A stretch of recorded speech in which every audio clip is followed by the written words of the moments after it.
Hello అండి. Hi, welcome to our channel అమ్మ పాకశాల.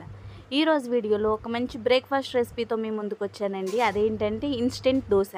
ఈ దోశ చేయడానికి ఎటువంటి పిండులు నానబెట్టే అవసరం లేదు, ఎటువంటి గ్రైండర్లో రుబ్బాల్సిన అవసరము లేదు.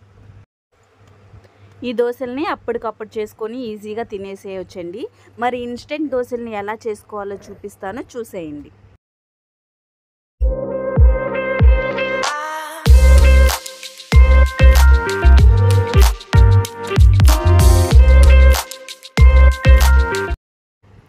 దోశ ప్రిపేర్ చేసుకోవడానికి ముందుగా 1 కప్పు వరకు బియ్యం పిండిని తీసుకున్నానండి.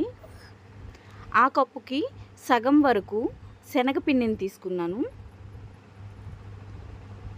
అలాగే ఒక బంగాళదుంపని చెక్కు తీసేసుకొని చిన్న సైజు బంగాళదుంపని కూడా వేసేసుకుంటున్నాను.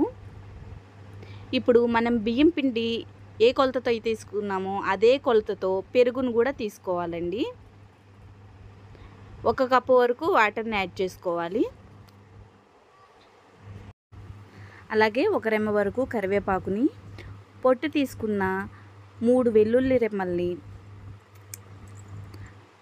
అలాగే 2 ఎండుమిర్చిని కూడా వేసుకున్నాను. కొద్దిగా 1 స్పూన్ వరకు జీలకర్రని వేసుకున్నాను. ఇప్పుడు రుచికి సరిపడా ఉప్పును కూడా యాడ్ చేసేసుకున్నాను.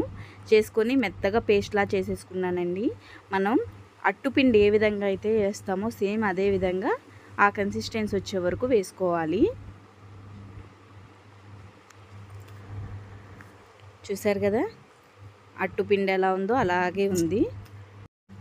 టేస్ట్ అయితే దోశ పిండికి ఏ మాత్రం తీసిపోదండి, అంత బాగుంటుంది.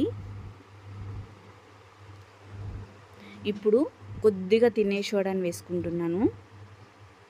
పిండి పులవడానికి కొంచెం తినే సోడాని వేసుకున్నానండి. అలాగే కలర్ రావడానికి కూడా తినే సోడాని వేసుకున్నాను. ఇలా వేసుకుని ఒక 10 మినిట్స్ వరకు పక్కన పెట్టేసుకోవాలి. పెట్టుకున్నాక ప్యాన్ని హీట్ చేసేసుకొని చక్కగా దోశలు వేసేసుకోవాలండి.